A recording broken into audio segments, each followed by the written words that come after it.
Today starting our National Tax Conference Thrissur 2024. It is very glad to inform you. We have achieved more than 265 participants within the time frame. Well before 15 days before, we got the participation 265. It is marvelous. Thank you for all the participants for your immense support. This Zoom is particularly we are planned for the welfare, for the benefit of our fraternity and the taxpayers as well, because plenty of circulars and notifications are coming. So in GST, particularly in GST, it is the right time to learn. You have to, because without learning, without continuous study, you can't survive in our profession. So as you know, we can't discuss in a lengthy manner in the NTC in a particular subject. So that's why we are planned for a 2 days seminar, continuous seminar in connection with the NTC Threshold 2024. The first seminar here is our 2 days seminars is conducting by our eminent chartered accountant from Ernakulam, our own NL Soman sir. For the welcome speech, I invite Mr. Chakaramana sir, our secretary of the zone. He will welcome all.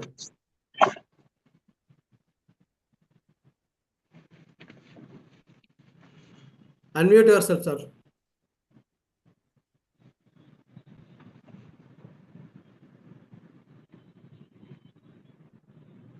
Chakaramana, unmute your phone.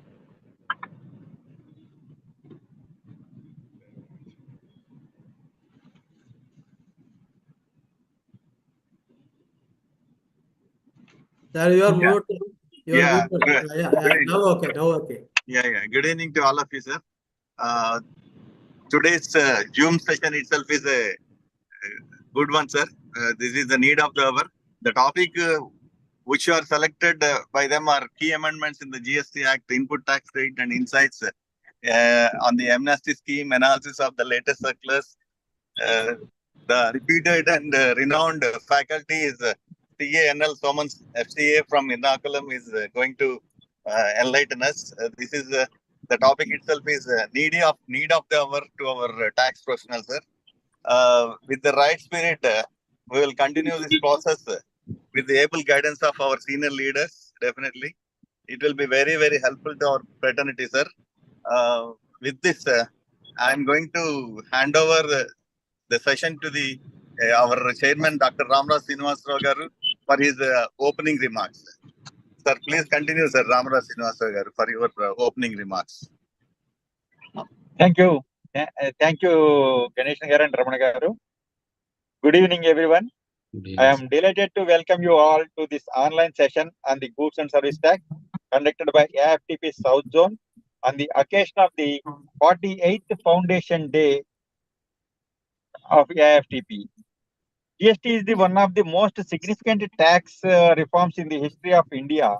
It is an honor to be speaking to such an eager and diverse group of learners who are here to explore and understand GST, which has far-reaching implications for business individuals and the economy as a whole. As we embark on this online session, I encourage each one of you to actively participate, ask questions, and deepen your understanding of GST. Whether you are a professional or a business owner, the knowledge of GST will equip you with the tools to navigate the evolving business and tax landscape. Remember, understanding GST is not just about compliance, but also about unlocking the potential for business growth, efficiency, and competitiveness in globalized market. Thank you for your attention, and I look forward to engaging with you during this session. Let's make this learning experience fruitful and enriching. Wishing you all great session ahead. Thank you. Thank you, sir. I invite our National President to inaugurate the session. Thank you, Mr. Ganesan and Zone Chairman, South Zone Ramaraju Garu, and our dynamic Zone Secretary, Sakara Ramanna ji. And I find Mr. Kota Sunil Kumar is here from Tirupati and other friends. It is indeed a matter of great pleasure to be with you on the occasion of webinar on GST. GST, even the government did not think that there will be so much of collection. I was going through the collection figures and I find that in the month of October, there was collection from GST amounting to rupees 1.87 lakh crore. If you multiply it with 12, there's 12 months, then it becomes more than 22 lakh crore. And last year, the government had collected something like 20.1 lakh crore. So the income tax collection, it exceeded the income tax collection. The income tax collection in 2023-24 financial year was only 19.58 lakh crore. So the thing is that the GST was not thought by the government that so much of collection will be there. Now both income tax and GST are almost similar, 1 lakh crore here and there. My humble suggestion is that we Indians, the citizens, taxpayers, we are expecting that a day will come. You see, the sun rises in the morning and sun rises in the east. So we expect that for simplification of tax laws and for giving a chance to the taxpayers to remain honest. By and large, they are honest even now. To remain honest, then the tax rate under GST and the income tax rate, both the rates should not be more than 10%. And with my experience for 45 years, I can tell you that the collection will be much more than what we are collecting now if the rate is pegged for both GST and income tax to 10%, so that everything becomes white and everything is disclosed to the government. And I was seeing that in September 2018, the GST collection was only 94,000 crore. Now the people at large have understood that we need to remain honest. All the transactions need to be accounted for. And that is a very good sign. And our speaker today, CNL Soman from Ernakulam, he will be guiding us more. Needless to say that the tax laws, whether GST or income tax, need to be simpler. Simpler is not what government understands to be simple. Now they are also trying to come out with the new version of the Income Tax Act, claiming that to be simpler. But in the mind of the government, usually how they would like to make amendment to make it simpler is only the whatever benefits the people can get. The taxpayers get, they want to plug it, they want to reduce it. And they hardly take care of the problems which are driven by the income tax department. So both the things should be seen together, and in whatever committee is given this function, they should have the people from government, CBDT, and equal number of the members of that committee should that side, then only a reasonable balance can be drawn. That is my humble suggestion. And our learned speaker and all of you are very learned. You will throw light on this. And I will try to remain here because I've got another program of 2 NGOs. I will have to leave after 15-20 minutes, but I would like to listen to the introductory remarks of our learned speaker. And I once again thank you all.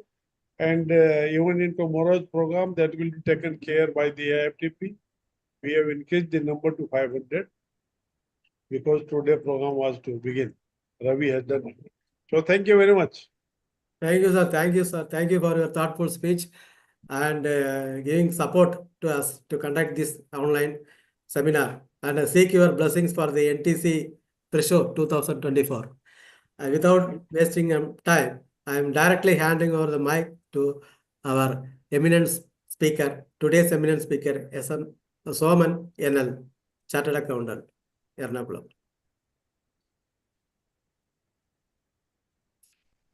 Thank you, sir. Thank you. Thank you. Ganeshan sir, Sir, make sure to mute all the other participants where the disturbance is coming actually. yeah.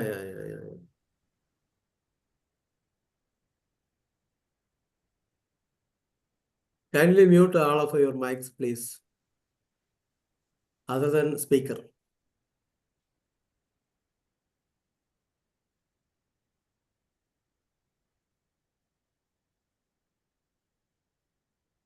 Can I start, sir? Yes, sir. Yes. Yes, yes. Okay. So, good evening, respected senior members of the profession. National President, I am told, Narayan Jain, sir, then Dr. Ramaraju, sir, all are very new to me, for that matter. And I am very grateful to be with you and honored to be with you on this fine evening to learn something, not to learn, right, to discuss something. I should correct myself. We are here not to learn anything because we have been learning over the last 6 or 7 years on this subject, and we are here to discuss something on the new developments. And it is my honor and pleasure to be with you on this fine evening. As National President Sir has said, GST since its inception has revolutionized the indirect tax landscape, we all know.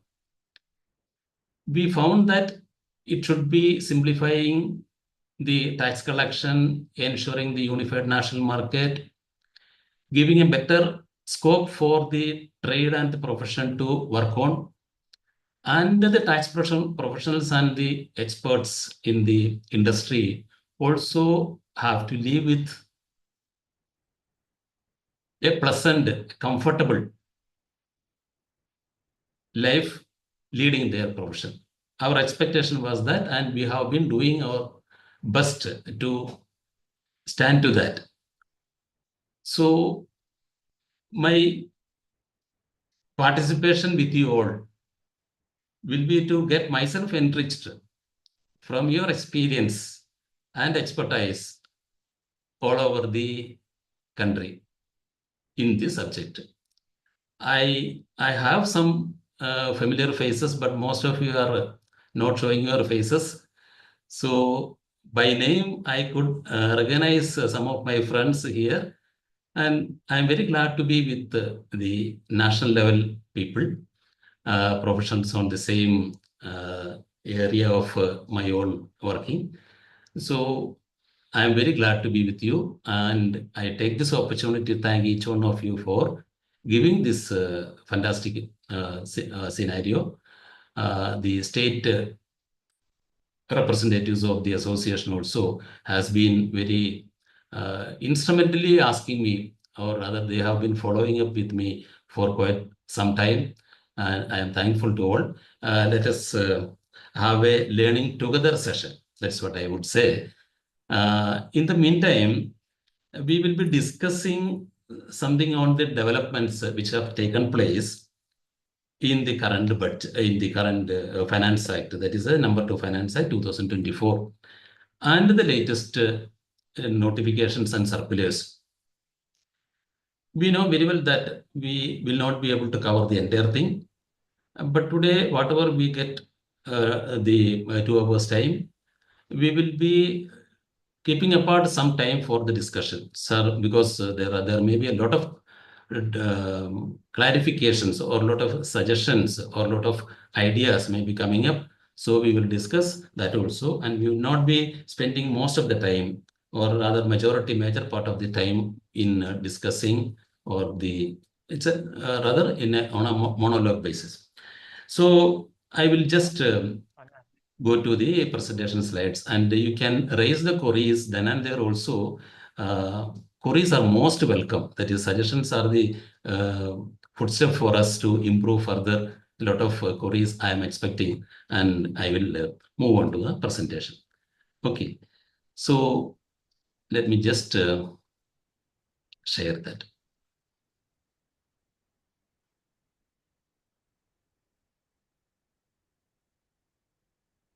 Hope my screen is visible.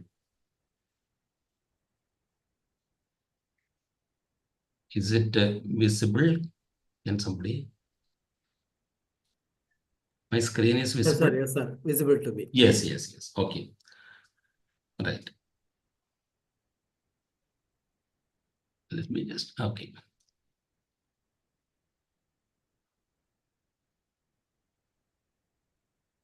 Right.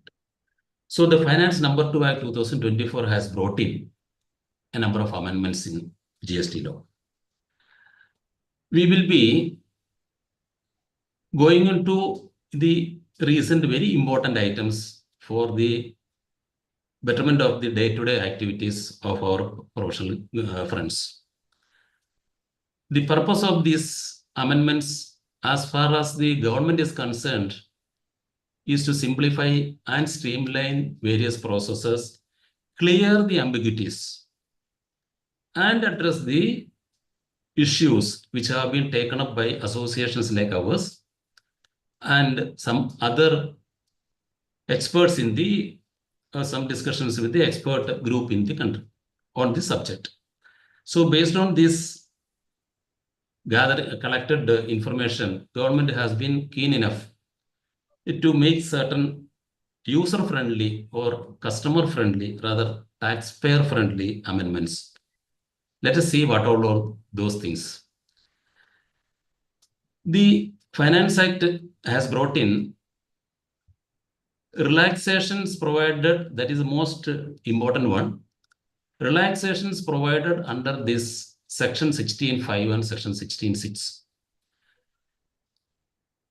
A group of activities, a group of those sections were announced or rather made effective from 27th September.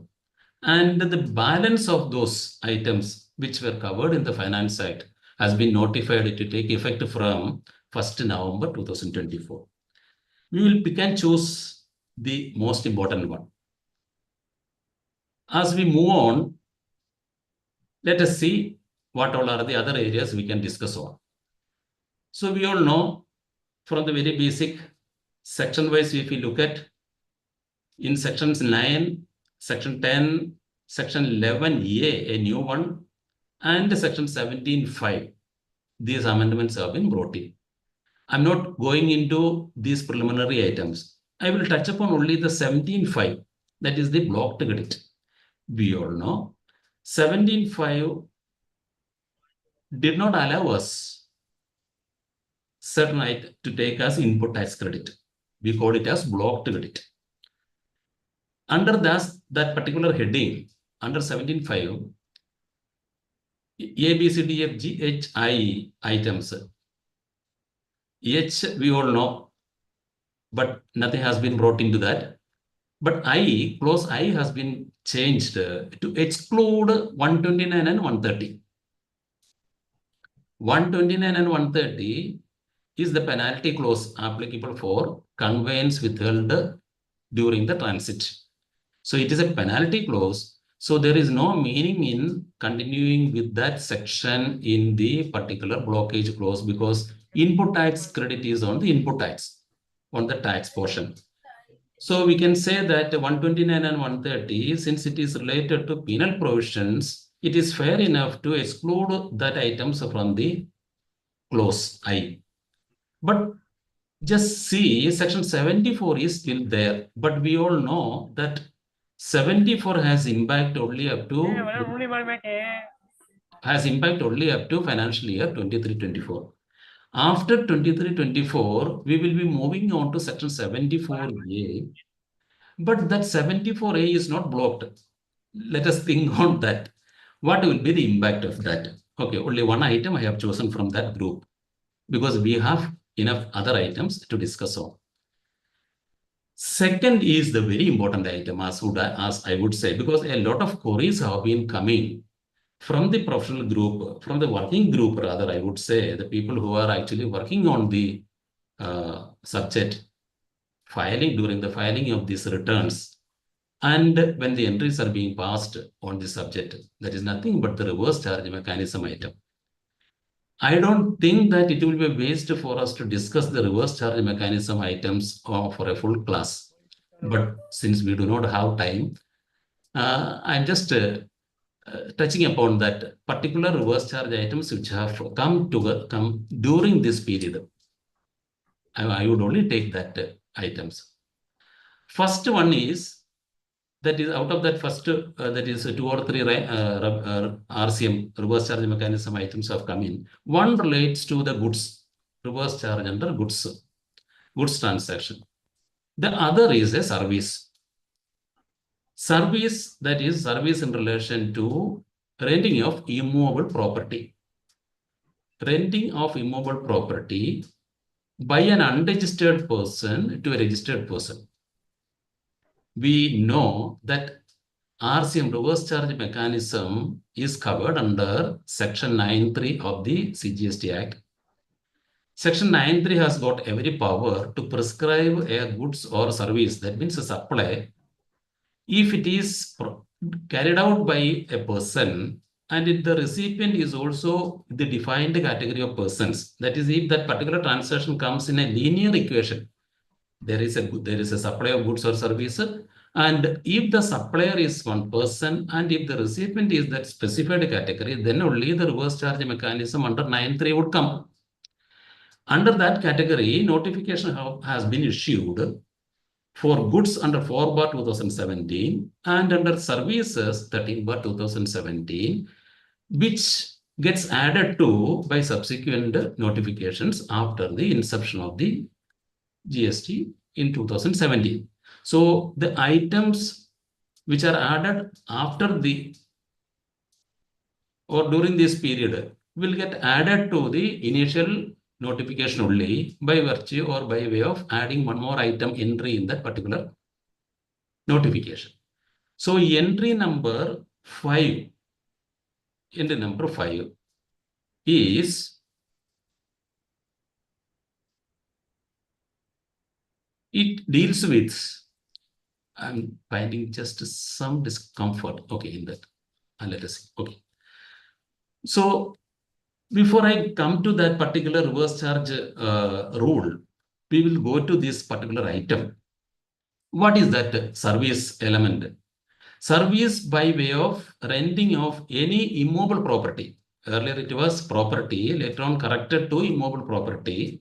So far so good. So services by way of renting of any immobile property other than residential dwelling. Entry number 5AB came into picture or came into this or added to the original notification by virtue of notification number 9/24. So if renting of immobile property takes place, immobile property, it doesn't say that it is a building. It only say renting of any immobile property other than residential dwelling, very clearly. If it is provided by if that particular service is provided by an unregistered person, and if the recipient is a registered person, then this is the linear equation. That is the service of transaction, that is the service by way of providing immobile property on rent. The landlord or rather the person who provides that service is an unregistered person and the recipient is a registered person, then the tax on that particular service shall be paid by or paid to the government by the recipient under reverse charge category, under 9(3). He has to pay the tax. So in this situation, there are some points to be clarified. That is why I am specifically on that. The recipient shall pay the tax under reverse charge mechanism, RCM. Who is the recipient? The registered person. So a registered person means a person who is registered under Section 25, registered person. He would have taken registration voluntarily He may be carrying out business. He may not be carrying out any business. Still, he is a registered person. Now, the point is that whether this registered person includes a composition taxable person. Yes, without any doubt, we can say composition taxable person is also a registered person. Whether this particular RCM will be applicable on this composition taxable person when he gets the service from an unregistered person. Number of people, a number of queries are there, number of confusions are still there. People are not very conversant, or rather than they are comfortable, I would say comfortable with that activity of taxing a composition person who is not entitled to take the input tax credit. Neither he can collect the tax from the recipient, nor he is entitled to avail the input tax credit. So such a person has been given provision for paying the tax on his turnover at the very minimum level of 1%, half percent CGST and half percent SGST on his turnover. Such a person, why should there be such a levy on this person is a concern expressed from many fronts.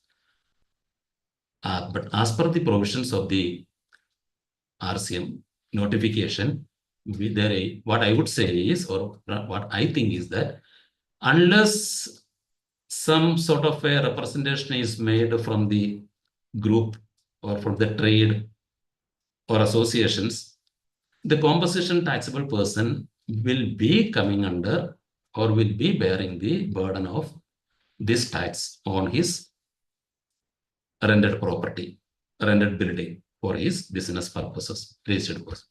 So composition taxable person, as of now, as per my understanding, is the person liable to pay tax. Now, where is the provision for this person to pay the tax under RCM?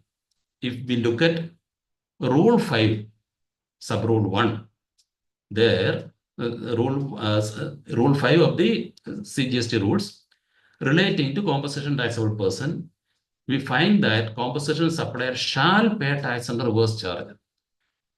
We cannot say whether it is supported with the Act or not, because Section 10, we never find any place where this person is liable for RCM. But the rule specifically says that composition supplier shall pay tax under RCM. Subsection 2 and subsection 2A of Section 10 make certain restrictions on these people, that is on these composition taxable persons. But there, this is not mentioned, but Rule 5 specifically says that composition taxable person shall pay the tax under RC. Whereas he is not entitled to avail the input tax credit and collect the tax. So that is the aspect. Let us now see what all are the scenario, just for academic purpose. What all are the various scenario coming under this category, taking all these residential or all these building related reverse charge items. First category is the renting of residential property. If the renting of residential property, we know that notification number 12/2017, that is the exemption notification, it was giving exemption to the renting of immovable property transaction earlier. But something has been introduced into that exemption or withdraw the full, or that full exemption is not available right now. If certain dilution has been taken place, let us see, let us just for the time being ignore that. We will just see what all are those categories which are coming under this renting of residential property first. If the supplier is a registered person and the recipient is a registered person, sole proprietor for business use, if he is a sole proprietor, including a sole proprietor, because sole proprietor has a different meaning in the residential dwelling category, that's a particular service. If the recipient is a registered person and he is a sole proprietor and he is using that residential property for business purpose, for business use, then registered, since he is a registered person, the registered person has to pay the tax for business use. But if he is the same person is using that property for his personal use purpose, sole proprietor using the property, the dwelling place for his personal dwelling, and he makes the payment of the rent out of his personal income, that is out of his pocket, not from business income, then the registered person providing, even if it is a residential dwelling, providing to a registered person to registered sole proprietorship, and the recipient is using that property for his personal use, then it remains exempt, just like any other residential property dwelling. So registered person, if he uses, and that too he is a sole proprietor. Third category, registered person supplying to an unregistered person. That is because it is a residential property, it gets that exemption. Registered person also need not pay that tax. It is a taxable supply, but for the time being, because of notification number 12/2017, this activity transaction is also exempt. Next category is unregistered person providing the dwelling place, and unregistered person is a recipient, totally exempt. Okay, that is exempt without any doubt. Now comes the other category. Unregistered person providing the dwelling place to a registered sole proprietorship, and the sole proprietor uses that for business purpose, either for the dwelling of or for the accommodation provided to his own employees for business use, then he has to pay the tax under RCM. So that is relating to the renting of residential property. Last point in that category is unregistered person still is the landlord. He is the supplier of the service. Registered sole proprietor for personal use, yeah. Just like just like the other sole proprietor for, just like the unregistered person. We can say unregistered person to a registered person is a sole proprietor, and he is for his personal use. Personal use in the sense is for the private use, then that is also exempt. So when does this registered recipient become liable for RCM under this category is the registered person being a sole proprietor, and he uses the business, this dwelling place for his business purpose, then he shall pay tax under RCM. Then similarly, for a registered person using for any registered person using for his business purpose, if it is from an unregistered person, if it is from the registered supplier, no issue. It is either taxable under forward charge or exempt. That is the renting of dwelling case. Normally, forward charge will not be there because renting of residential dwelling comes under exemption notification 12/2017. From that exemption, something has been carved out and made taxable by this group of permutations, combinations. Okay. Second category is the renting of commercial property. There we are stuck up. Renting of commercial property. That only we have discussed right now. Registered person to a registered person, commercial property, forward charge mechanism, no issue. Second category, registered person to an unregistered person. Being a registered person providing this supply of commercial property, there is no exemption. Tax is applicable even if the recipient is an unregistered person. So forward charge mechanism. Unregistered person supplying to an unregistered person, even if it is a commercial property, the unregistered person is not liable for paying tax. He is not a registered one. He is not liable for paying tax. Then it's not leviable at all. Then it is not taxable. Then unregistered person to a registered person. That is the category we are looking for. Renting of commercial property by an unregistered person to a registered person will come under reverse charge mechanism category. My submission here is that we shall not take the commercial property by our understanding that it is used for business purposes or other a shop or a building. Need not be exclusively covered under the building category. If a land is also used by a business entity who is registered, a transporting agency which is registered, a transporter who is also registered for parking purpose of his vehicles, if he is using that property for his business purposes, and the owner of that property is an unregistered person, he has to pay the tax under reverse charge mechanism, especially the intricacies of the compensation taxable person also comes in. I hope it is clear. There are a lot of doubts still.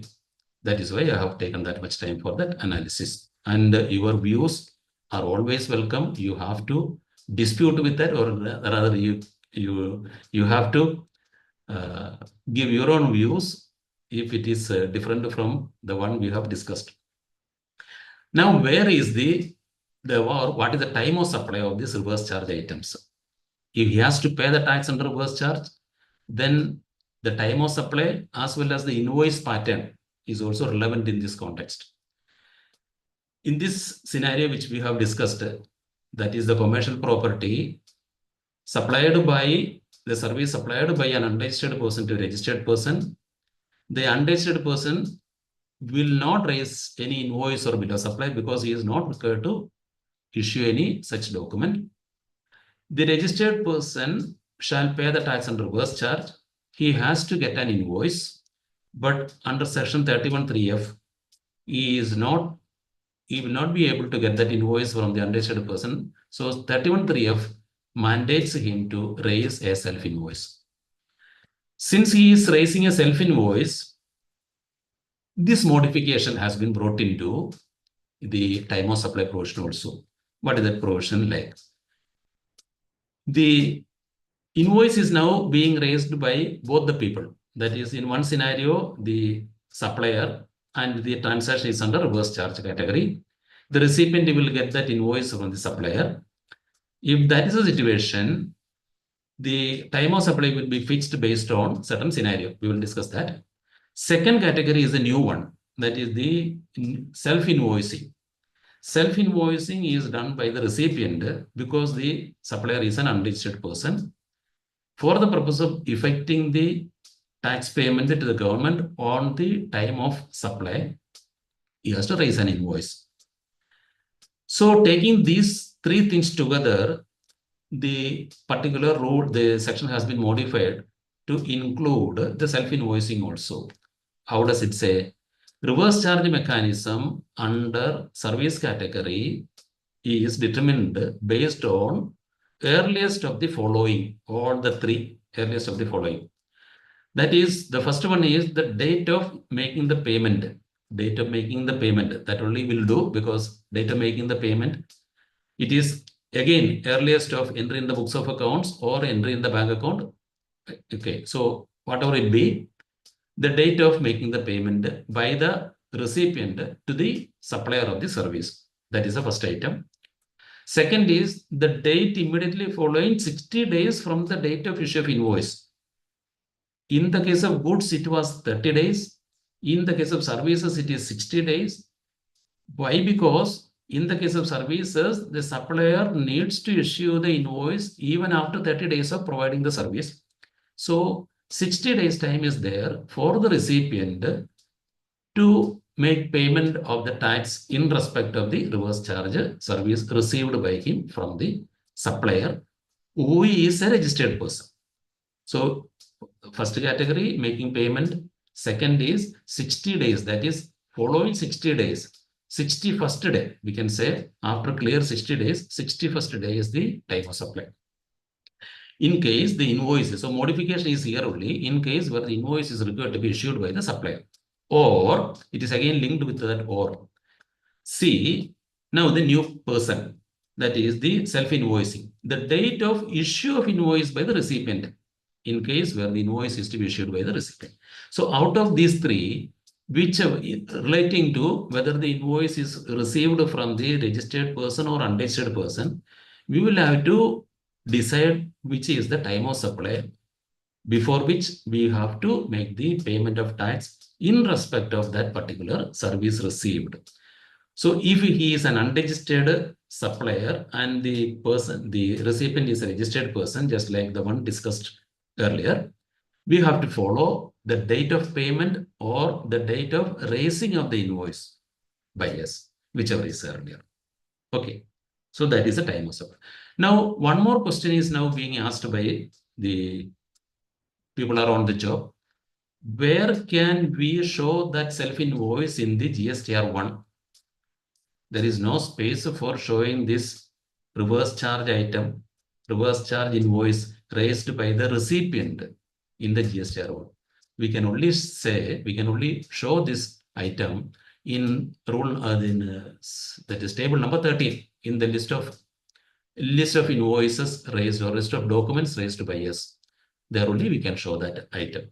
Yeah, in item number 13, serial number, document number, etc. There only we can do that. I hope this is all about the reverse charge item in the service category, that is the renting of property. Second item is the goods related item. Goods related. Here, metal scrap has been brought under the reverse charge category. Metal scrap. There, notification 6/2024. Metal scrap comes under these category only, that is chapter 72 up to 81, where we have missing one item, that is 77 blank. That chapter is not there. So it is not assigned to any particular base metal. So any material, any scrap material which is coming under iron and steel 72, 73, 74 copper, nickel, etc., etc., any other base metal and the cermets, that is ceramic and metallic composite, cermets, base metal and cermets, that is coming under chapter number 81. If that metal scrap is supplied by an unregistered person, any unregistered person, there also supplier is an unregistered, and the recipient is a registered person, it will be attracting the reverse charge notification, reverse charge item. So the registered person shall pay the tax under reverse charge. The rule applicable for raising the invoice, making the payment, time of supply, etc. remains the same. But there is one more item here. The person making only RCM supplies are exempted from registration. There is a clause in 23, section 23. Persons not liable for taking registration. People who are persons not liable for taking registration, section 23. Section 23 says that if he supplies entire supplies is coming under RCM, somebody else will be paying the tax. The supplier makes the supply, recipient makes the payment under reverse charge mechanism. So long as this remains is only supply, the supplier is not liable to take any registration under section 23. Is given specific exemption. He need not take registration, even if his aggregated turnover exceeds the pyramid shape or threshold limit. But this exemption is not applicable to metal scrap supplier. Notification 24 says metal scrap falling under 72 to 81 category. This exemption is not applicable to the supplier who is otherwise exempted in respect of all the RCM supplies. If it is a metal scrap, the moment he reaches that threshold limit, he has to take a registration. That is the point which should be noted by him. So then he becomes liable for registration. Aggregated turnover exceeds the threshold limit of 40 lakhs normally in the case of goods, subject to certain conditions. Then he has to take a registration. He cannot remain unregistered, even though for the rest of the period also he is supplying the material under reverse charge category. That clarification is very important. Okay. One more item which is attracting the metal scrap supply is the TDS, tax deducted at source. B2B supplies. So under section 51, government prescribes that the person who makes the payment to the supplier in respect of certain transactions where the value exceeds the fixed limit, he has to deduct the tax and remit that tax into his account in the GST portal. Then that will be automatically coming to the supplier's account. He has to accept that and make use of that money for paying the tax. this has been made for effective for the person who supplies the metal scrap also. So any registered person receiving supplies of metal scrap from a registered person. Only B2B supplies. We know that TDS is applicable only on B2B supplies. So in between the TDS, in between the registered transactions between the registered persons, in respect of this metal scrap, the recipient of the metal scrap shall pay the tax. Recipient means while making the payment to the supplier, he shall deduct the tax element in the specified percentage, supply or furnish the return and remit the tax to the government in his favor, that is in favor of the supplier. So the transaction makes him liable for additional registration. For TDS deduction and payment, the return itself is different. So he has to, even if he is having a GST registration, he has to take an additional registration, make the return filing under REG 07, GSTR 07 also. Not no, for application it is there. Then he has to file the GST return, GSTR number 7. Okay. That's all about that RCM category. Now, my conscience again makes me discuss on something regarding the reverse charge mechanism, which comes under section 9.5 because, why? Because there are a lot of confusions in that category also. Reverse charge category in respect of the electronic commerce operator transactions, in respect of the electronic commerce operator. So electronic commerce operator, this particular case comes for only for 4 items. 9.5 says that, section 9.5, it says that the person, neither the supplier nor the recipient shall pay the tax under the category, but a third person makes the payment. So government has got every freedom to make a notification or issue notification specifying the category of services. The tax thereon shall be paid by the electronic commerce operator who is a intermediary in such services supplied through it. And all the provisions of this act shall apply to such electronic commerce operator as if he is a supplier liable for paying the tax in the normal situation.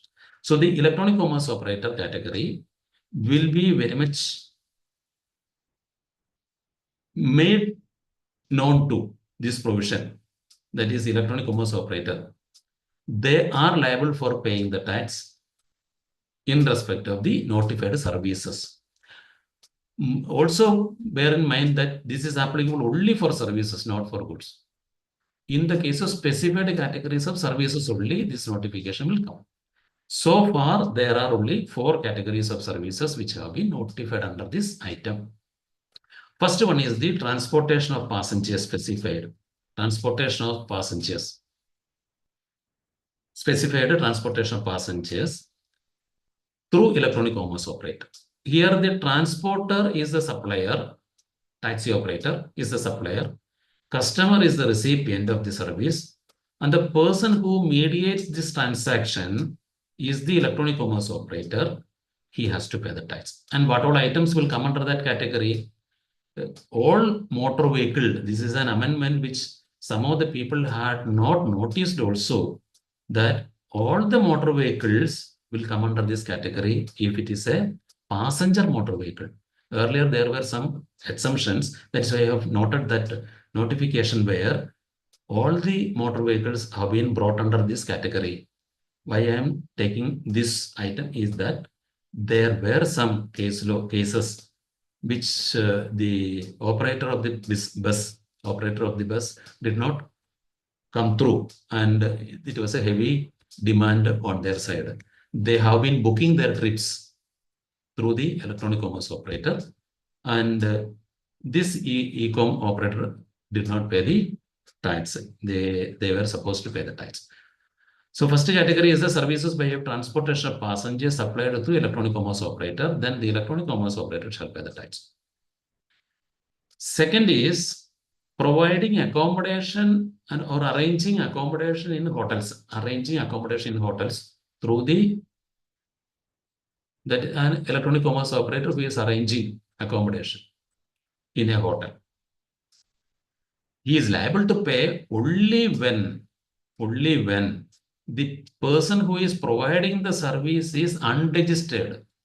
If the person providing the service is registered, does not say it is registered. So there is a subtle difference between person who is registered and a person who is liable to register.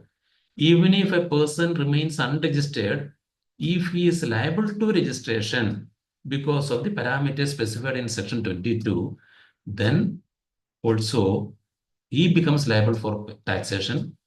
The receipt that the intermediary, the person will not be liable. But if the person is not liable for registration, then the electronic commerce operator shall pay the tax. So here, registration of the supplier is also a one point. The first category, the registration of the supplier is not at all relevant. Second category, registration of the supplier is relevant. Third category, it says housekeeping services such as plumbing, carpentry, etc. Housekeeping services. Housekeeping services, if we look at the rate tax section, notification number 11/2017, in the rate column, it says 5% tax is payable on this item, that is housekeeping services, plumbing, carpentry, etc. Normally, tax is payable at 5%. And normally, the supplier shall pay the tax also.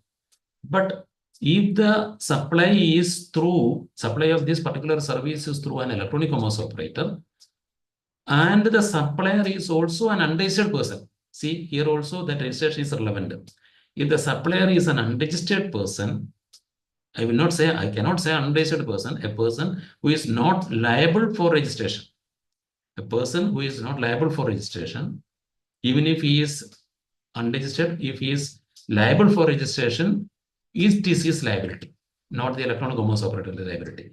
So in that category also, the electronic commerce operator shall pay the tax under reverse charge. And the most familiar thing which we are coming across is the restaurant services.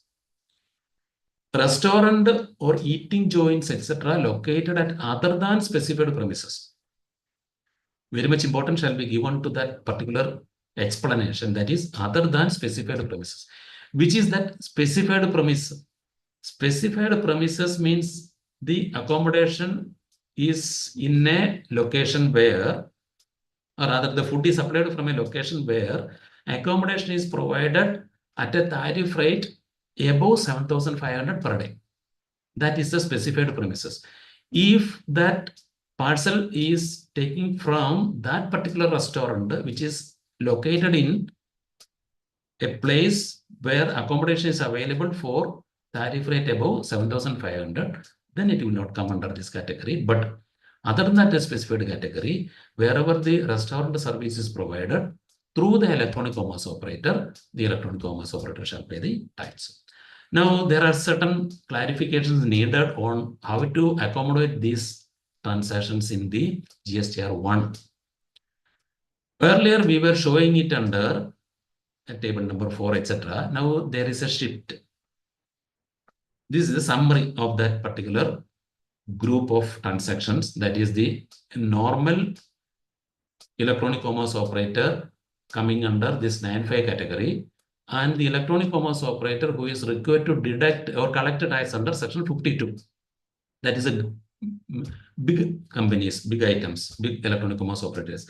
9.5 category is only for services, and the other one is both for services and goods also. Okay, so the person who is providing that electronic commerce operator service shall collect tax at source under section 52. That is one part. And here we are dealing with the 9.5 category reverse, that is electronic commerce operator service for the specified for services. The difference is, let us see the difference. Type of electronic commerce operator. If we take an example, in the case of 9.5 category, Swiggy, Zomato, Oyo, MakeMyTrip, etc. are coming usually. And the big players, Amazon, Flipkart, etc. are under section 52. Whatever we have discussed for this time, for the 3 slides or 4 slides before, pertains to only the last column, that is Swiggy, Zomato, etc. Whether TCS is applicable for the category, it is AS452. That is those kind of electronic commerce operators coming under 52. They have to be under the, they have to collect rights under source TCS. But here there is no TCS at all. Type of return to be filed with the electronic commerce operator remains GSTR 1 and GSTR 3B for the OYO Zomato type. They are just like normal taxable persons. Whereas in 52 category, it is GSTR number 8. Where or who is raising the invoice in both these categories? Under this e-com operator, that is the person providing food supplies, etc., that is Swiggy, Zomato, etc., they are raising the invoice. I do not know whether all of us are agreeing to that. Anyway, it has to be raised by the electronic commerce operator, but there will always be a mention about source of the food, who is the, from where the food is collected. Electronic commerce operator shall raise the invoice. Coming down, reporting, where is to be reported, that is important thing. Earlier, we were showing it somewhere places, that is, we were asked to show it in table number 8, etc., by the supplier, original supplier, the hotel, the restaurant owner. That whereas now it has been streamlined and a specific table has been provided in this category. We must be very concentrating on this aspect only, that is the 9.5 category. That is here in GSTR 1, table number 14 has been earmarked for electronic commerce operator business. There, the second part is exclusively earmarked for restaurant supply, OYO, etc. under 9.5 category. So 14B. Whereas the other electronic commerce operators, there is Amazon, Flipkart, etc., table number 4, 5, 6, etc., continues there. They also have to mention, that is the supplies through the person, the supplier who is making supplies through Amazon, Flipkart, etc., and the Swiggy, Zomato group, etc. The supplier shall mention the supply information, the turnover information in table number 14, very specifically, has to be very specifically given. In table number 14 of the GSTR 1, A part is for supplies effected through big, that is under section 52 category, electronic commerce operators. B is for the 9.5 category supply, electronic commerce operator. So supplies through these two people are to be separately shown under table number 40. We will come to know what is, in the next slide, we will see what is the impact of 14A and 14B. Okay. So reporting in GSTR 1 by the electronic commerce operator, what is his requirement? Electronic commerce operator. So in item number 4, we have mentioned about, we are speaking about the the GSTR 1 of the actual supplier, the owner of the business person. Whereas item number 6, reporting in GSTR 1 by e-com operator, electronic commerce operator, under the first category, under section 52 category, they do not have the GSTR 1, etc. They have only one return, that is GSTR number 8. And so they have to report that only. Whereas when it comes to the electronic commerce operator like Swiggy, OYO, etc., they have to show it in their GSTR 1 in table number 15. So they have to show it separately. Where is the position of these items turnover in 3B? In GSTR number 3B, actual supplier shall report, in 3B, table number 3.1A in the first category, and a specific table is given for the 9.5 supplies, through 9.5 supplies. There, 3.1.1 in the second part, it will be auto-populated from GSTR number 1. Then ultimately, we also have to look upon who or what is the turnover of the person, the restaurant supplier. Whether the turnover is considered in the aggregate turnover of that supplier, or it is relating to the electronic commerce operator. Never ever it will go to the electronic commerce operator's turnover. It will still remain with the supplier's turnover. Otherwise, it will be defeating the entire provisions. Now, the changes. Earlier, we will just take 1 minute for that. Earlier, GST number 1, table number 4, it was split into 4A, 4B, and 4C. 4C was exclusively for the TCS group, that is the 52 group. That has been added to the 4A subsequently. And 4B was 4 reverse charge items coming under 9.5, not all reverse charge items coming under 9.5 category, 4 items only. Rest all reverse charge items were added to in table number 4 only. Now that 9.5 category, it will now go to the 9.5 category will go to here. That is the 4B, 14B part here. And the electronic commerce operator through whom the supplier has effected sales like Flipkart, Amazon, etc.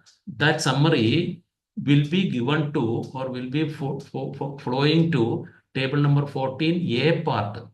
It is only a statistical information because its addition is here in 4A. Out of that 4A total, whatever was the supply effected through Amazon, Flipkart, I am using that word to familiarize that, through Amazon and Flipkart will again be shown in table number 14, table number 14A as a statistical information figure. No taxable value or tax liability will be auto-populated from this table to GST number 3B. Whereas 9.5 category, which was earlier there in GST number 1, table number 4B, will be shifted to table number 14, item number B. From there, so tax on such supplier shall be paid by the electronic commerce operator and not by the supplier. We know very well that out of this, even though we are showing it in table number 14B, the tax part is remitted by the electronic commerce operator. How much is the tax payable only? We are showing it here. So first part is only a statistical information. Second part, from this row, from this table 14B, it will auto-populate to the GST number 3B, table number 3.1.1 part 2 in the suppliers, in the restaurant owners and the 3B. Okay, that is the. Then 14 and 15 table comparison. That is 14 A and B shall be prepared by the supplier, original supplier. 15 is the table which should be submitted by the electronic commerce operator who has undertaken to render the services of 4 numbers under 9.5. So they have to prepare this, they only have to prepare this table number 15, whereas the supplier has to make the statement in table number 14. Okay, category, I am not looking into other bifurcations. We will move on to the next part.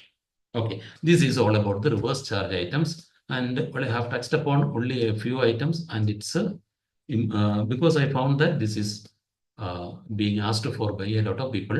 Still, they have some doubts on that. If there is any discussion needed on these items, shall we pause for 2 minutes or we will continue with that? The presentation.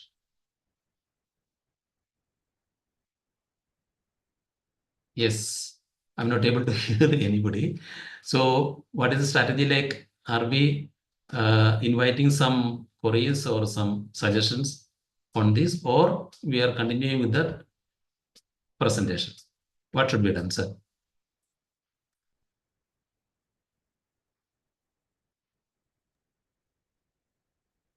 Admin, any queries? If we can unmute and Good evening, Soman. yes, Johnny sir. Very Yes, good a evening, very sir. Good evening. very useful section. My Thank you, sir. observation on this reverse charge mechanism is that the small service providers who are unregistered is going to be badly affected, Yes. because when the registered dealers are liable to pay reverse charge mechanism, they will always go for registered service providers. Yes. So this is going to be a bad impact to the small service providers who are not registered. Exactly, sir. I am 100% with you, sir. But what is the way out, sir, then? Yeah, there is no other way, but the government, parliament has already enacted the law.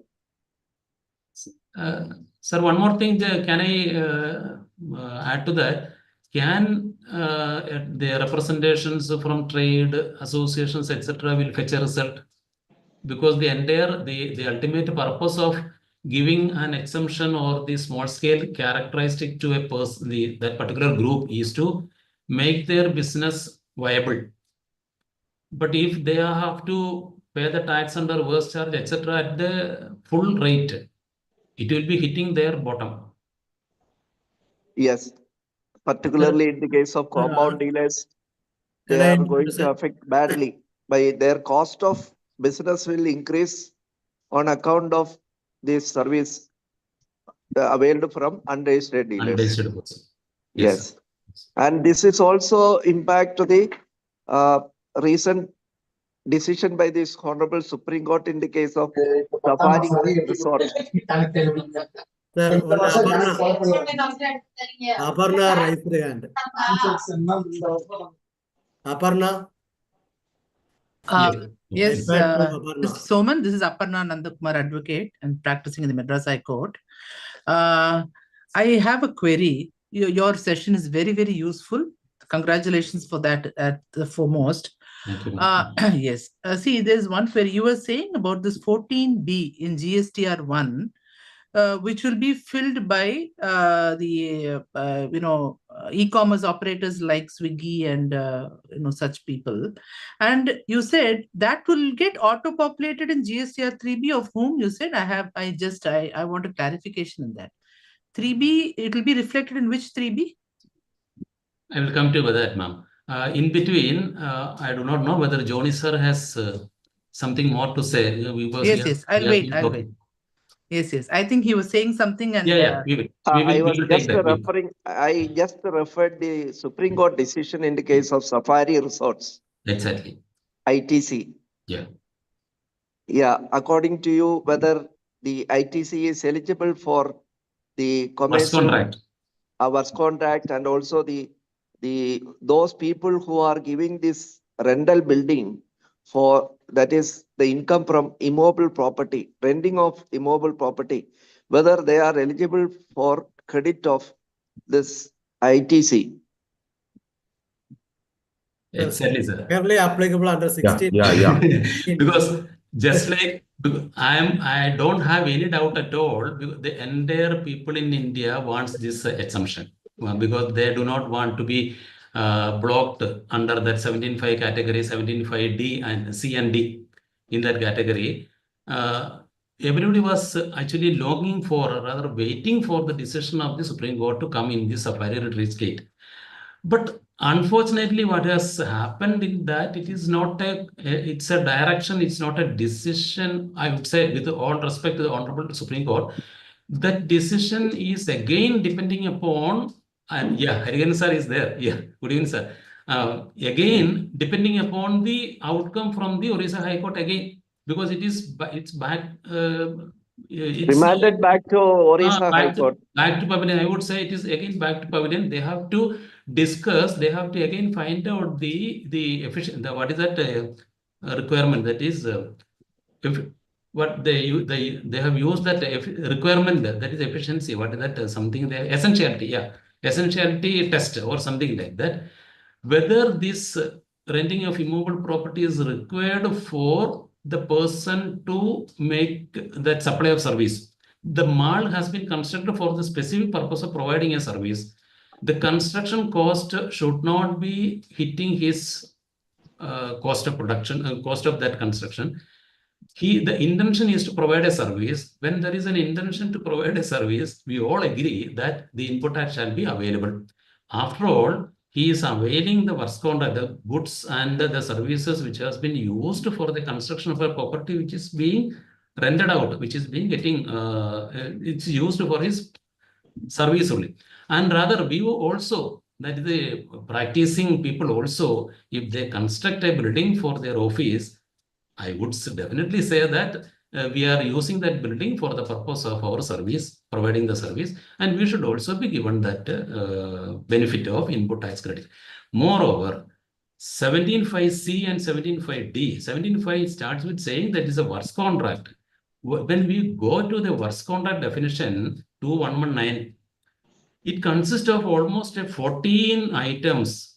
Works contract includes construction, repair, maintenance, installation, etc., etc., etc., etc. That is a works contract. But that point is not touched by the decision. That's what I am again taking it up. Works contract is a group of activity. Works contract definition is consisting of 14 activities. Out of that, 17.5 blocks only the construction of a complex, only construction activity. I do not know whether I am making sense to the people. Anyway, just because you pointed out that, I am 100%, my wish is that we should get the benefit of the input tax credit on the works contract, barring whatever be the outcome from the Orissa High Court again. Anyway, if we had enough time, we would have gone deep into that. Anyway, since Johnny sir has raised that point, it is worth discussing on in another forum also. And Hariharan sir will be able to take us more into that legal aspects once again. My wish, I have such. Yeah. Let me give a conclusion on this by way of abundant caution that if somebody take credit for this immobile property, renting of immobile property, then there is a risk element also, because the Supreme Court has remanded back the case to the Orissa High Court. Right. There is no finality. Exactly. Therefore, my participants on this group may please be very careful in taking the input tax credit based on the Safari case. Exactly. That's all. Okay, sir, I just wanted to add that also, how to facilitate that taking that input tax credit. We can go on taking that input tax credit, and now there is a facility for reversal, temporary reversal. So long as that particular decision is not reached the finality, we can.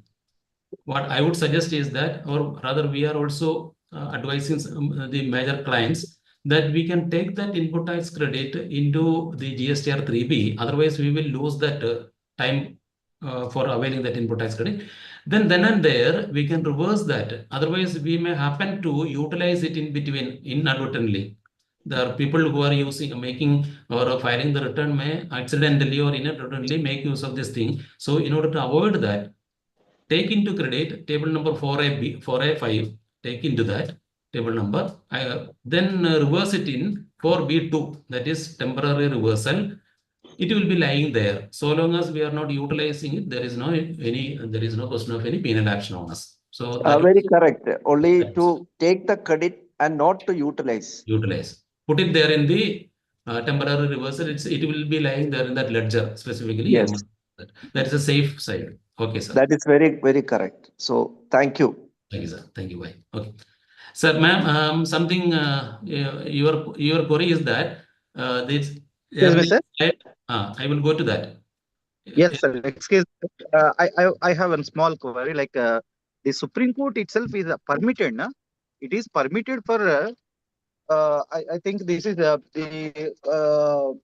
construction expenses for building mean for to be leased or renting, whichever it may be, is eligible for claiming the input tax credit exclusively for that purpose. That purposes only is eligible. Remaining thing will be decided in future, like that it was given. Is this correct or not? Some modification shall be attached to that your message. Permission has given exclusively that rental and leasing purposes, whoever they are constructing the contract work is happening for the purpose of execution of contract, whichever it is been happening, they are eligible to claim. Two aspects I understand, like if the owner is receiving the services, owner claim it, and again when he is going to give the same for the purpose of leasing or rent, he can adjust it according to me. Sir, so many things are there in that, whether it is plant and machinery or plant or machinery. Supreme Court has very clearly distinguished between the usage there in table number, that is 17.5D. That is, it says that it is plant or machinery. So that all things are there. But the finality of that order is not that you are eligible for taking the input tax credit. You go ahead with taking that input tax credit. It only suggested that if the particular input is required for your providing the service, that test has to be applied by the authority. That test, the individual in what I would say that it is a case-to-case decision to be taken by the authorities or rather the person. The test, whether it is essential, that essentiality test is to be made by the authorities. That is being decided by, or that is still back to the Orissa High Court, and the High Court we have to wait for. That is what I understand, because my limited knowledge is that we have to wait for getting a confirmed opinion on that. The Supreme Court has not said, or rather did not say that you go ahead with availing that input tax credit on first contact services received, but rather there are a lot of ifs and buts there. Still, as Johnny sir said, it is not a final decision of the Supreme Court. Sir, we'll have to wait for again. Yeah, even after getting an order from the Orissa High Court, central government may go for appeal to this Supreme Court. Sir, this is our private group. I should say they will. They definitely they will go for. Government will go. Definitely. Thank you. Thank you. Right, sir. Right. Yes. Ma'am, your query is regarding that presentation in that table number 14. Yes. Table number 14 is for two purposes. The table number 14 itself is to be filled by the supplier of the service. Rather, I can take that example, the restaurant owner. The restaurant shall fill up the data in table number 14B. If it is a restaurant, they are providing services through an electronic commerce operator. How much they have supplied through this electronic commerce operator, rather, here it is 14B part. It should be reported there in 14B part, and no tax is liable to be paid by the owner, restaurant operator. Tax will be paid by the Swiggy or the electronic commerce operator. Am I clear, sir, ma'am? Yes. So it will get auto-populated in whose 3B? In the 3B? Our own 3B. Oh, okay. Our own, that is the owner's own 3B. Okay. It is not there in table number 3.1 as we see all the turnover there, but it is in the next slide. It is on the next. Okay. 3.1.1. Okay. 3.1. Exclusively, it will get auto-populated there. Why I am specifying is that some people have already shown this in 3.1. Okay. Again, from auto-population, it will again go to 3.1.1, then there will be a duplication. So, should not show it in the 3.1. Instead, if we show it in 14B, it will automatically take us to 3.1.1. Okay, clear.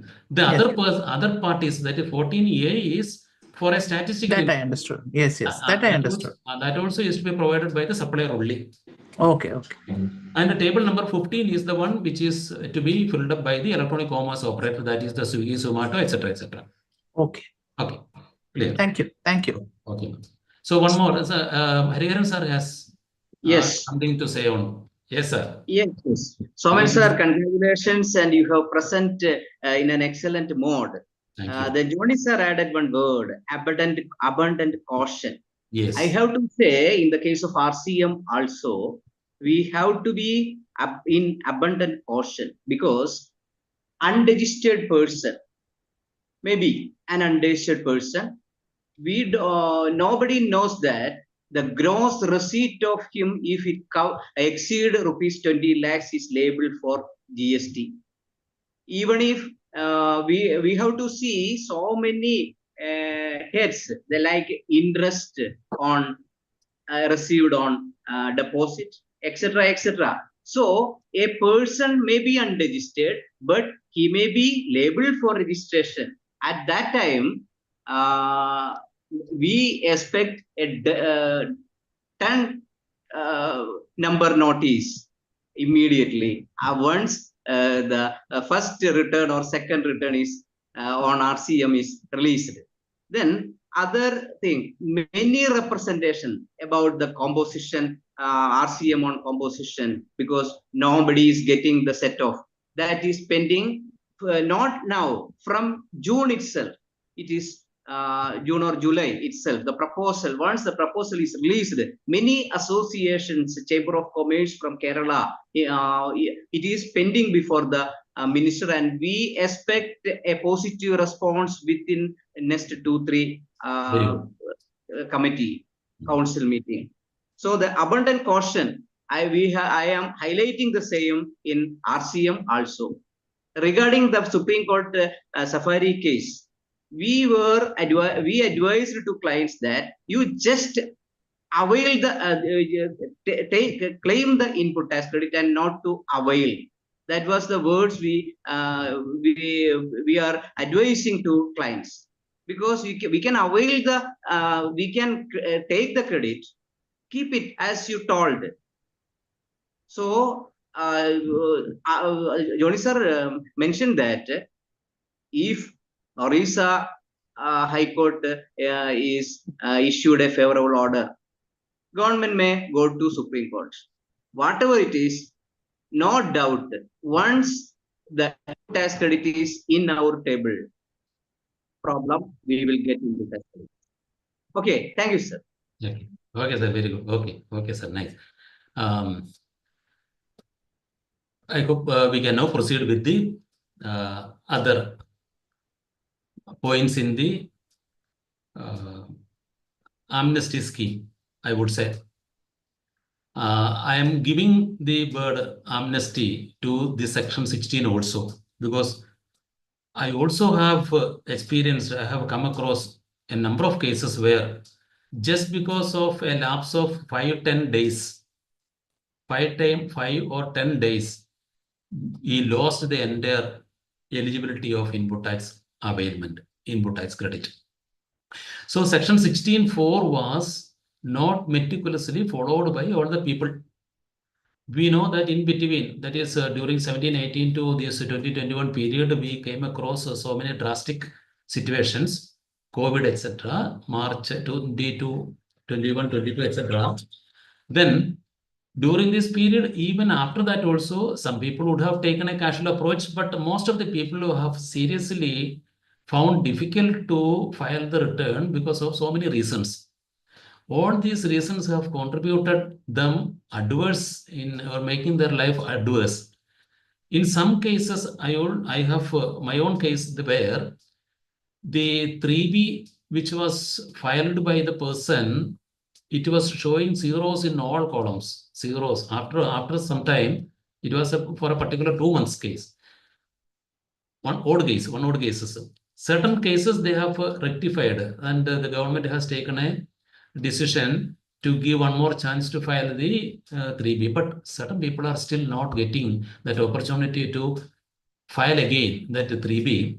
As a result, they have to pay the tax liability as well as almost equal amount of input tax credit they are losing. They are going to lose that because of the time lap. That is, this is one aspect. And similar to that, because of a 1 month or 2 months delay in filing the 3B, they were not entitled, they were labeled that they were deemed ineligible for input tax credit.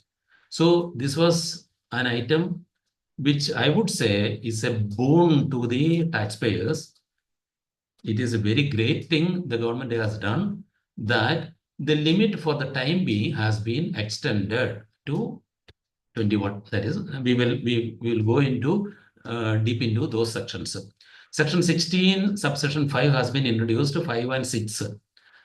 This specifically says 5. Let us see what is that there. Notwithstanding anything contained in subsection 4. So subsection 4 still remains there. Whatever said in subsection 4 is not applicable for these financial years. 17-18, 18-19, 19-20, 20-21. If the registered person had filed their 3B, that is under section 39, their 3B, and availed that input tax credit, before November 2021. Okay, everybody knows that framework of that. Now, what is the procedure for claiming that? That we will be going into. Similarly, subsection 6 is regarding the persons whose registration has been cancelled and who were not entitled, though they were entitled to avail that input tax credit at the time of their cancellation of registration, because their registration suspended and ultimately cancelled, they could not avail that benefit of input tax credit. They are also given, and in future also they can avail that input tax credit in such scenarios within 30 days of their regaining or getting that revocation of that cancellation of the registration. So 6 and 5, the procedure is almost the same. We will concentrate on this procedural aspects now onwards. So initially 4 years, 1718 up to 2021. If the return under section 39 is filed before 30th November 2021. Okay. So certain other cases are also there, and based on these decisions of the Kerala High Court also, these things would have come. So many high courts have opined that also. But the other side is that faithful taxpayer who were worried about the litigation process would have paid the substantial amount of input which otherwise would have been eligible for them. They have paid the tax in order to get away from the nuances of this litigation. With due respect to adherents are there. Anyway, that people or those people are not going to get that refund anymore, because 150, section 150 of the Finance Number 2 Act very clearly says that no refund shall be made to such cases. And this is almost there in almost every amnesty schemes, that the people who have affected, who have paid the tax, will not get the refund. So we do not know what is going to happen in such cases. Still, there may be some situations where there may be scope for, I would say, there may be scope for some litigation if the amount is substantial. Okay, leave apart. 6, I'm not taking much, we are not reading that everything. But the various scenarios, we will just list down those scenarios under this category. The demand notice under 73 or 74. Basically, this is not bifurcation between 73 and 74 notices in this case. It is only delayed availment of input tax credit. Some officers, instead of going with the notices under 73, in order to buy times, they would have issued the notice under 74 also. Anyway, all these are covered for the 4 years. 73 and 74 notices has been issued, but intimation under 142 1A has been issued in certain cases, or intimation under 142 1A, that is DRC 01A, that is pre-notice, the transaction, pre-notice intimation would have been issued or would not have been issued is one situation. And where the demand notice has been issued similarly, but no order under DRC 07 has been issued to the taxpayer. So in both the cases, that is, one is notice only came in, and the notice name, the intimation only. Pre-notice only came, no notice has been issued, so cannot touch upon those items. Again, they cannot issue a notice because the law has been amended. There is no scope for this belated availment of input tax credit in those situations. Second is, the demand notice has been issued, but it is pending for order release. No order under DRC 07 has been issued. In these two situations, the taxpayer need not do anything. These situations, that is, order is pending with the adjudicating officer. What the adjudicating officer is supposed to do as per the direction is that the proper officer will take cognizance of the amended law and issue suitable orders. So the taxpayer need not bother about that. Only thing, if the order is not issued up to that level, if the order is issued, then subsequently we will see what is that. where an order under 17 has already been issued, second, and different stages where appeal has been filed. Now the appeal is pending with the appellate commissioner, but whether order has been issued or not, in certain cases, still order is pending. Order under 107, appellate order is pending. First appeal level is pending. There also, the appellate officer authority has to take a decision suitable to the amended provisions of subsection 5 and 6. They will restructure their order. They will invite, usually what happens is that, or what I am facing is that the appeal commissioner is asking, the office of the appeal commissioner is asking us to forego the opportunity of personal hearing, give a letter to them so that the processing can be speed up.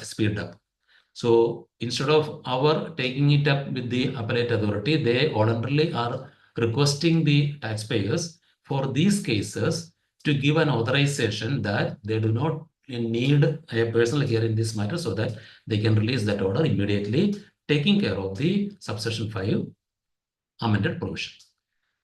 And next scenario is order has been issued. Appeal has not been filed at all. Period is over. Situations. Now some situations are coming in and there is an opportunity. Appeal not filed. Appeal is time barred. Now, you cannot appeal. I would say time barred in the literal, that is legal sense. Whether the system will facilitate or not is a different issue. System has not blocked even filing appeal, expired appeal also. But as per the law, 30 days, 90 days time, that is 3 months time is over. So illegally, the other, that is 1 month extra is also over. So they will verify whether the time is over expired before giving an order. But in this situation also, he is facilitated with a very good boon. He is the person who is benefited, lottery. He has to file a rectification application before the person who has issued the order. That means, let us see, let us look at this in this way. That is, the order is still acted upon by, it's not acted upon by any upper authority. That means if it is not acted upon by or not in the court of an appellate authority, it is still back to pavilion. It is still with the adjudicating authority. We can say, though the time is over. Now the person, the taxpayer, has to file an application for rectification of that order by the adjudicating authority himself. The path for that is, he has to use this path and file a rectification order through the system. The procedure is notified in circular number 237, notification number 22, read with the procedural aspects in 237 circular. We will go to those circular provisions also. But the path to use for filing that application, that online application, it is not a physical application, but an online application has to be filed through this route, that is user services, my application, then go to application type, application for rectification of the order, select a new application.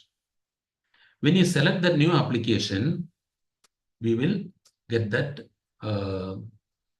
tab for giving the data. And along with that application, that online application, we have to attach an annexer and a format which gives the details of that particular situation, order, etc. That annexer also, I can just share that format, and the adjudicating officer will issue suitable orders based on that. So rectification process is that. We will try to make one rectification application by attempt to online also, if we are interested. So, but the fact is that we have to, when filing, when going for filing the application online, the adjudication order should auto-populate there in the new application format. It should be there for rectification of that order. That order should be auto-populating in that field. I found that the state CGST, the SGST department orders, the orders issued by the SGST department. In some of these cases, when I approach that rectification process, it is not auto-populating. Without that order, we cannot proceed further. So that is an issue there. When talk to the concerned people, they have said that it is a system issue or maybe some update is pending, etc. But we cannot wait for substantial period. We have to act upon very quickly on that. Though time is 6 months time is there, we have to clear it off. Or we have to start the rectification process here itself.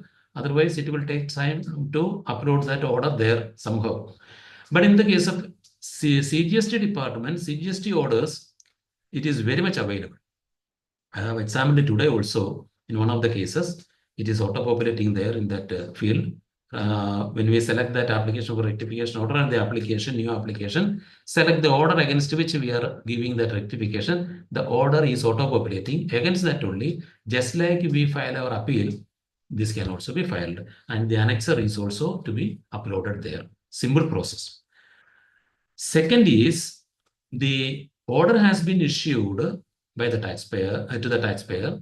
Appeal has been filed. So it has again gone to the next level authority. And what is there? What is the status of their order under 107 has also been issued. But second appeal with the tribunal is pending. So it has gone out of the hand of the appellate authority, first appeal level.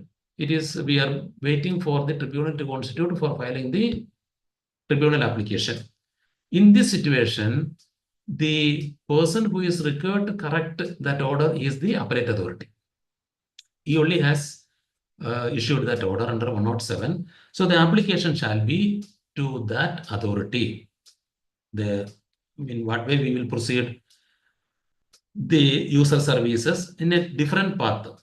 It will go to, we will see that view additional notices and orders, just like we view the orders there. Go to that additional view notices and orders tab there. Click that hyperlink there. Then we will be taken to that order tab again. On the left side, there is an order tab. Order tab, we will click. There is a provision at the right end, at the fag end of that table, that against that particular order, it is also still against that particular order. Order is there. Initiate a rectification link. There we can click and do the same thing. Proceed further. Okay. This is the summary of those activities we have to do at present. And this notification along with the circular 237 gives the paras. Just for familiarity only, I am taking this para 3.3. These things have been discussed there. That is, the concerned taxpayer may apply for rectification under section on notification 22 within a period of 6 months. We have only 6 months time, and hardly we are now losing some of the period just because that order is not there in the system. So initiate process. I have raised a ticket, a grievance ticket there to the GSTN. So far, even after 5 or 6 days, I have not received any reply. They may be looking upon that. They may be initiating. So, but the central GST orders are auto-populating in that particular field. State GST orders are not populating. You do not know what is the impact or what is the implication for not, or what is the issue there. Anyway, they will be rectified in due course. Application path also we have seen, right? Okay. Next slide is also we have discussed 3.32. It is for the appellate commissioner to rectify the order. Okay, right. Third is while filing the application for rectification of the order, the taxpayer shall upload. What is that upload? Application, file an application, then annexure. Yeah. Upload the details of the demand confirmed, and other information in the annexure. Annexure is a statement where all the periods are displayed. We have to give the input receivable for each of these periods, 17, 18, 18, 19, 19, 20, 20, 21.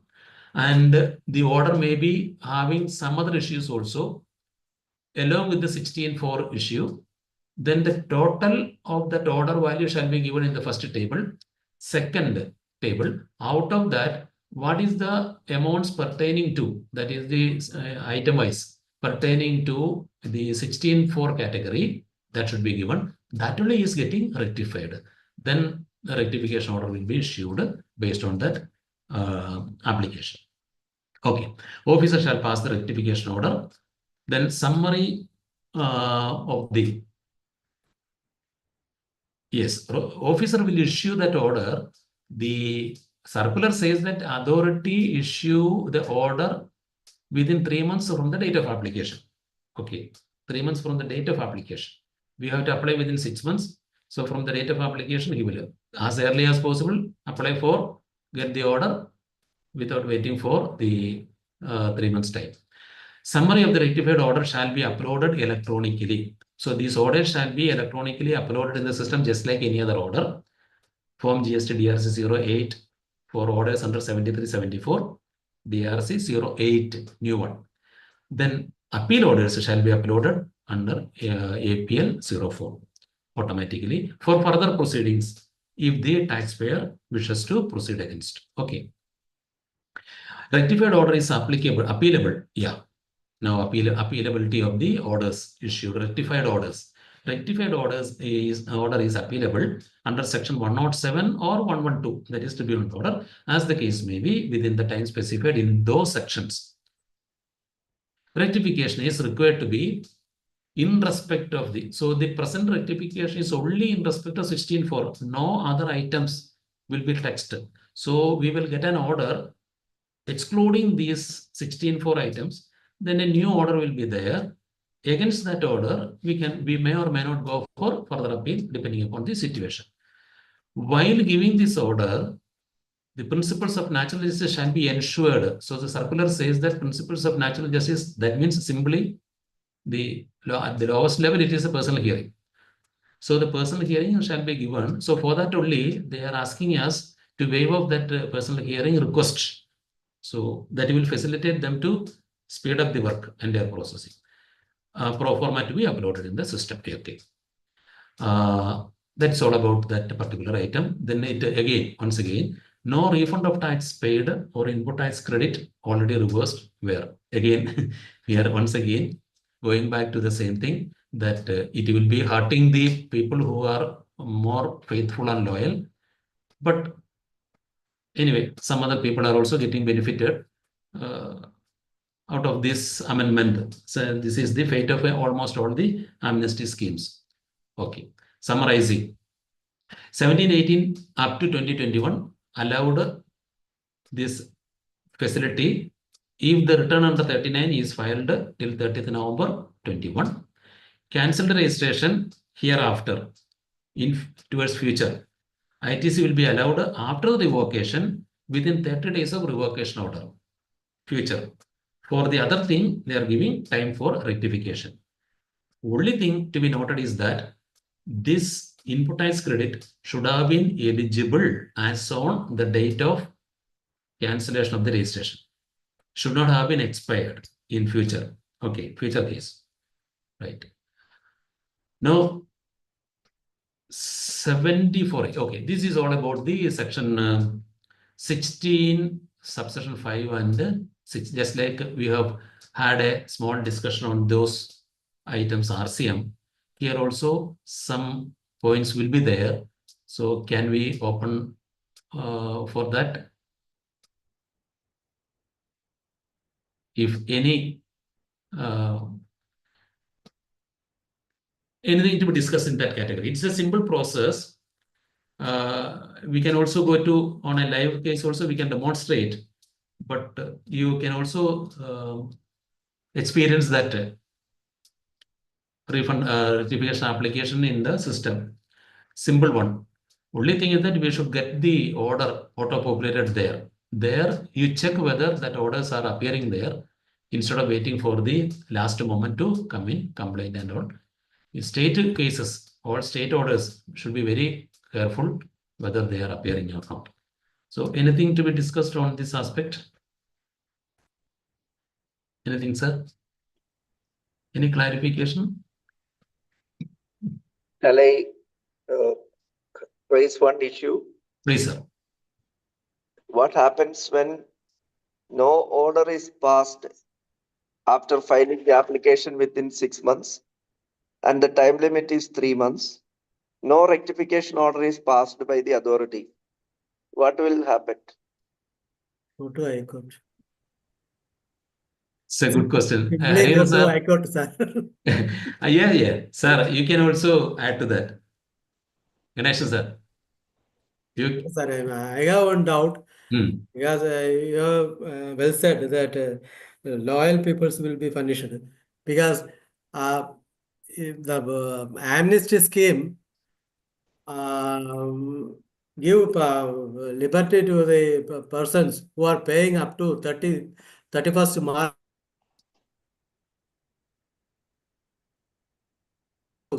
and not file returns. But in some cases, 17, 18, 18, 19, the peoples who are filed their returns and paid cash, but failed to pay interest, not considering this amnesty scheme. That is the one major impact, adverse effect. Whether they will be permitted to waiver of the penalty through this scheme. Sir, your question is the tax has already been paid. No, already they have within the stipulated time, they have filed their returns. 64 case you are talking, no, or the 128 case? No, dues, tax dues. Sir, that is amnesty different one. We are now discussing on that input tax, belated availment of input tax. For that notice has been issued. It's under 73 or 74. Now, the next one we will discuss. Okay. There also this particular issue is there. That is the general, this one, that is the amnesty scheme, that core amnesty scheme. This is regarding the input tax credit availed belatedly. Because section 16(4) says that the taxpayer is entitled to avail the input tax credit only up to returns filed till 30th November of the following financial year. People would have left that due date and would have availed that or filed that return 10 or 15 days later. 16(4). Okay. That is 16(4). Okay. That is all. See, Hariharan sir he, has a view on the query raised by. Yeah.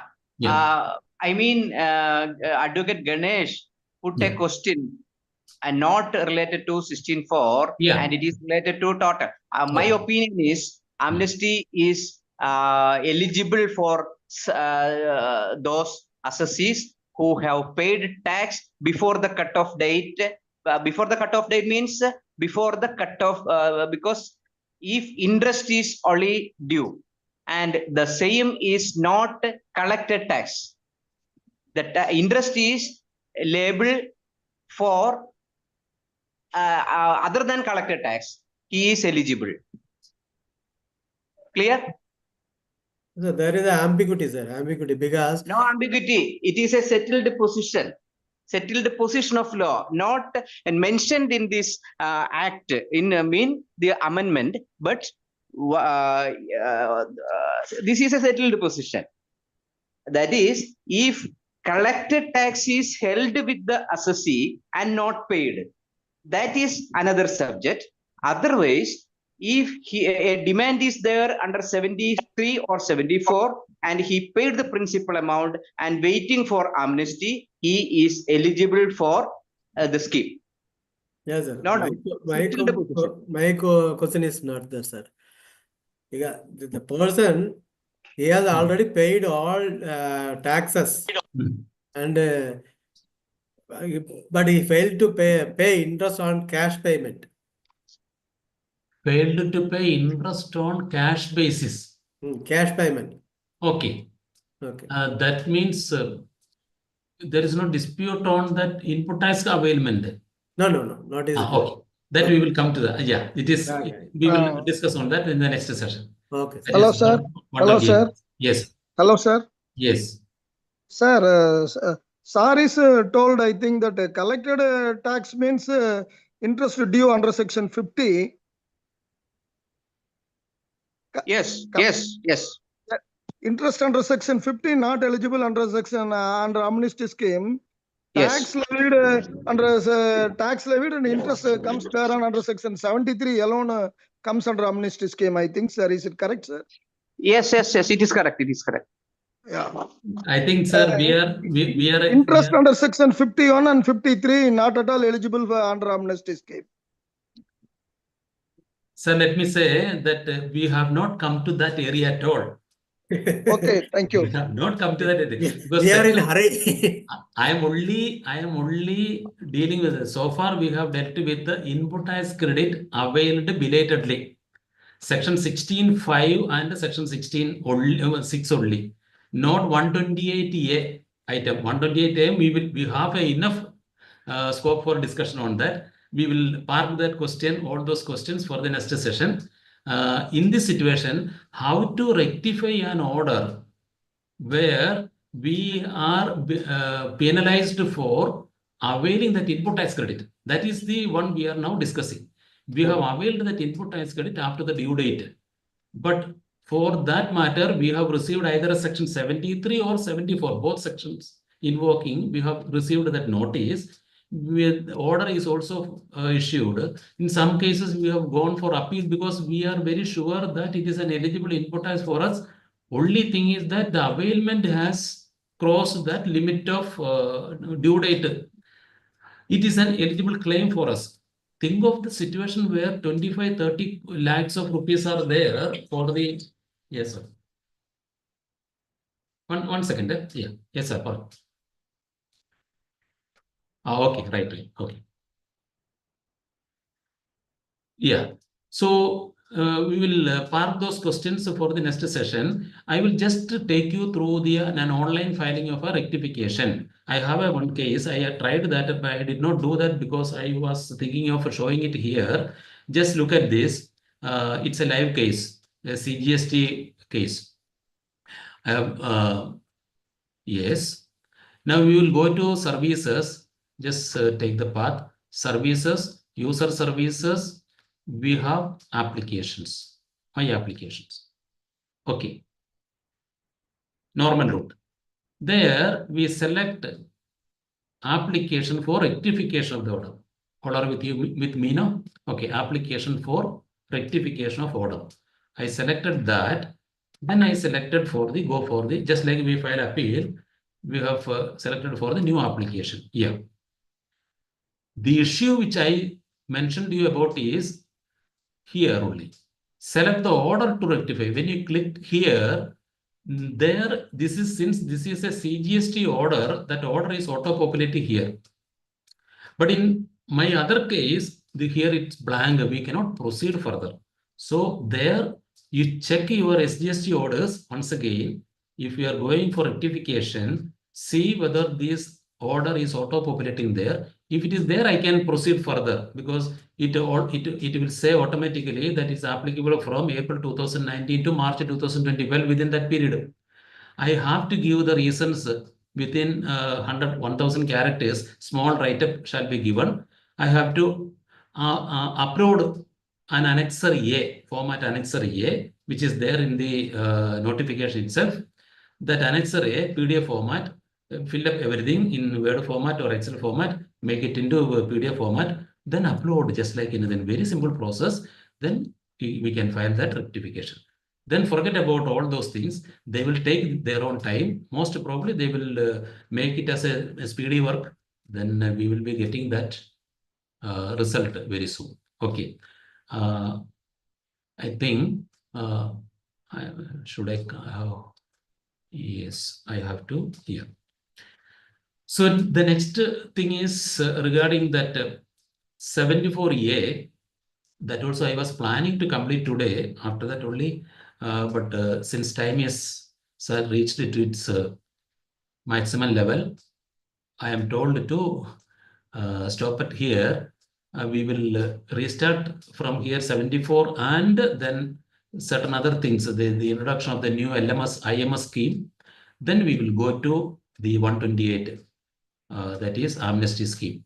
This is the real amnesty scheme, 128A. There a lot of issues are to be discussed.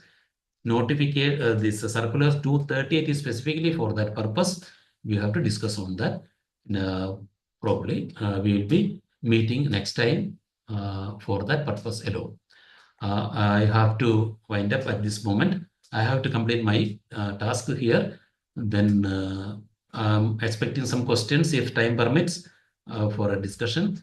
I should thank each one of you for your patient listening and participation in that discussion. Getting an opportunity like this, real honor for me. Thank you so much. Handing over the mic to the host. Yeah. For if any points are there, we can discuss. Otherwise, proceed further. Over to you, sir. Okay, sir. It was a wonderful class. Very simple, in a very simple language with illustrations. It was a very good for better understanding of practitioners. Any queries may be asked, please. Any queries regarding the filing of amnesty scheme, rectifications or anything?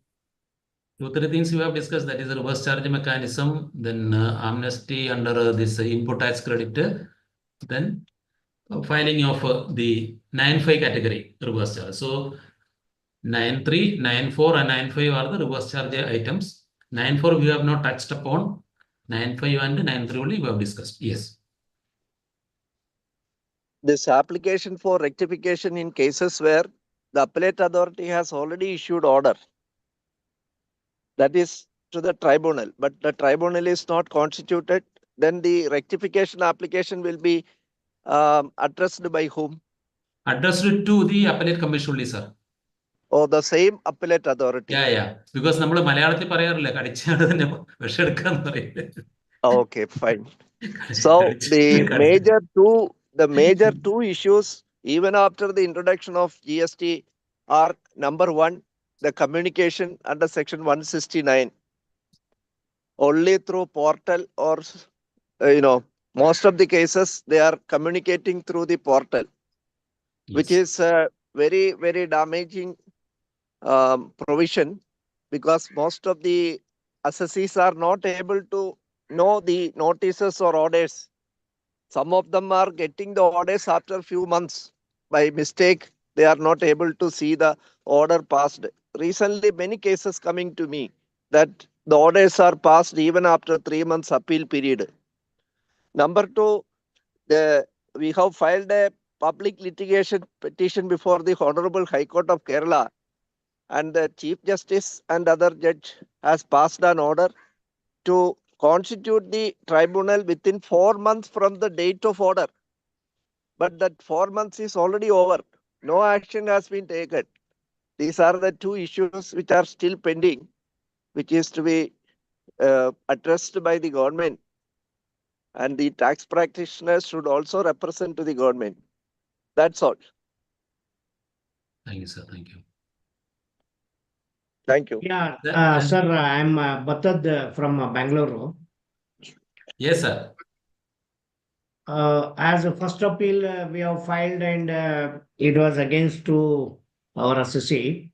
Then we wanted to go for tribunal. Since the tribunal is not formed, in the state of Karnataka, again, they have made a formula, something like additional 20% if you pay. So then there will be no action will be taken on the orders. Now we are going for this amnesty scheme. So whatever tax we have already paid can be adjusted, that 20 plus 10, 30% is already paid as a protest or as against the order. So that also can be considered as a tax paid amount now?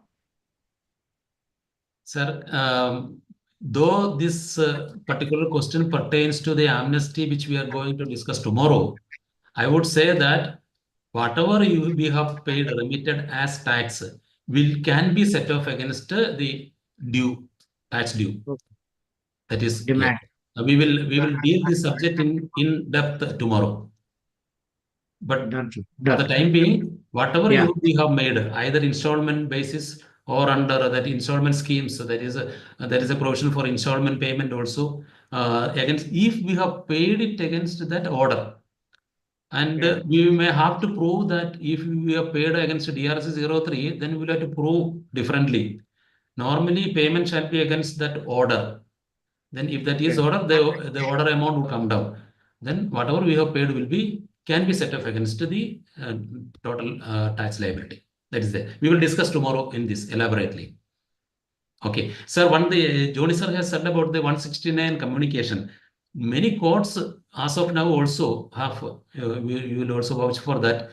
Many courts have said that just by uploading some court, that barring some exceptions, by uploading the notice and all in the system, proper communication is not taking place. Earlier scenario, in central exchange scenarios, it was very particular that it should be communicated properly. So communication of that notice is very important. Communicated, it should be communicated to that was the central exchange terminology.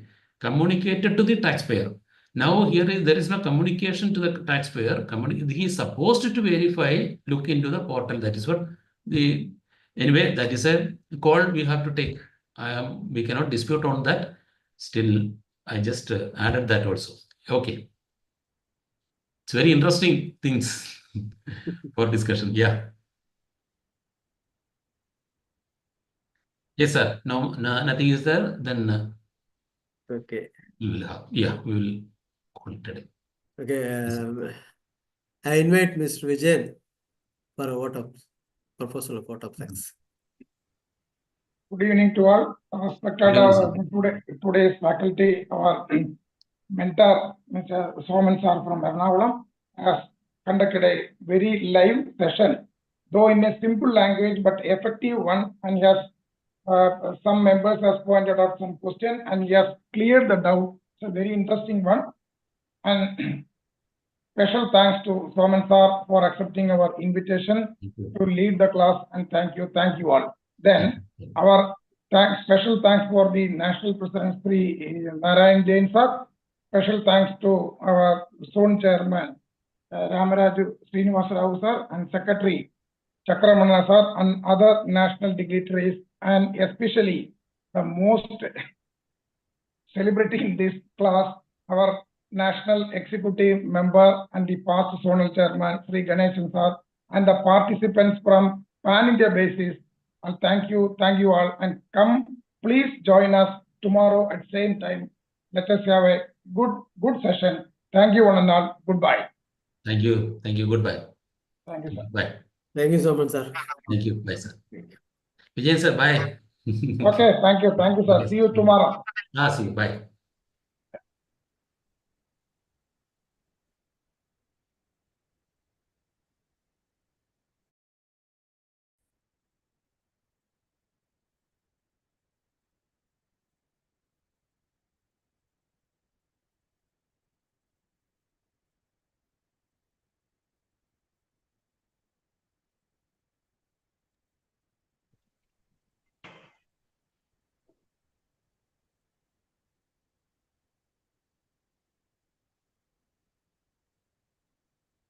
Sir close பண்ண சொல்லிடலாமா sir? ஆமா அதுக்குதானே கூப்பிட்டு இருக்கேன் ரவியை. யார் கூப்பிடுறது? Ravi meeting is அப்படியா? சரி சார். பாஸ்கர் சார் கண்டினியூ பண்ணுமா சார்? பாஸ்கர் சார் இல்ல கண்டினியூ பண்ண வேண்டாம். பாஸ்கர் சார் நாளைக்கு சமீர் ஜானி சார் சீஃப் கெஸ்டா கூப்பிட்டுலாமா? வருவாரா? கேட்டுடலாமே.